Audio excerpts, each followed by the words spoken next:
O exame de fundo de olho, ou o mapeamento da retina, é feito quando o paciente é portador de vários tipos de doença. As principais doenças aqui no Brasil que a gente precisa acompanhar com o mapeamento de retina são a hipertensão, o diabetes. Em alguns pacientes a gente faz esse exame quando eles têm uma baixa de acuidade visual repentina, principalmente em adultos jovens, que é o descolamento da retina.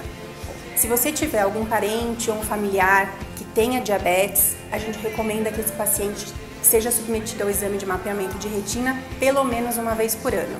Os pacientes que começam a ter alguma alteração no fundo do olho, a gente às vezes pede para que o paciente venha mais vezes.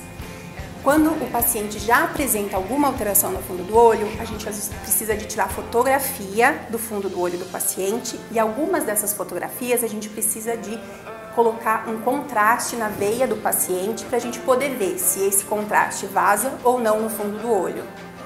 Em alguns casos, quando o paciente tem um inchaço na retina, a gente precisa de um outro exame que não leva a contraste, que é um dos exames mais modernos em retina, que se chama tomografia de coerência óptica. Já a hipertensão arterial sistêmica, ela tem outras formas no fundo do olho. A principal causa que leva os pacientes a nos visitar no consultório é uma baixa de visão aguda, uma baixa de visão repentina, que o paciente tem, podendo ser após uma crise hipertensiva ou não. Esse paciente, quando a gente examina o fundo do olho dele, ele tem um bloqueio de alguma das veias da retina.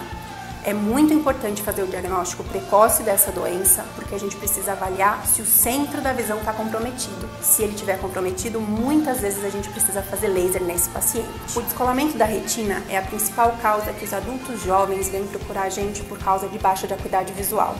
Normalmente o paciente vê uma mosquinha, que quando ele vira o olho, ele percebe que a mosquinha acompanha, várias mosquinhas, que são pontos, a gente chama elas de moscas volantes. Ou ele vê como se fossem flash de luz.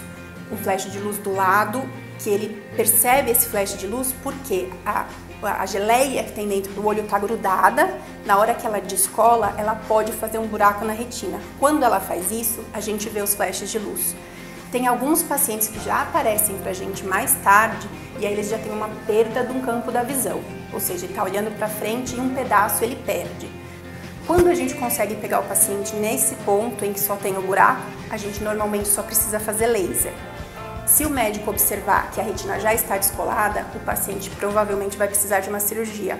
É uma característica dessa cirurgia ser uma cirurgia feita em caráter de urgência, porque quando a gente consegue pegar a área da visão central ainda colada, esse paciente tem uma chance muito grande de voltar a enxergar como ele enxergava antes do descolamento. Na nossa unidade, contamos com tecnólogos de mais de 15 anos de experiência em todos os tipos de exame ocular. Todos os nossos médicos têm mais de 5 anos de experiência e estão capacitados para ajudar todos os pacientes com qualquer problema da retina. Obrigada.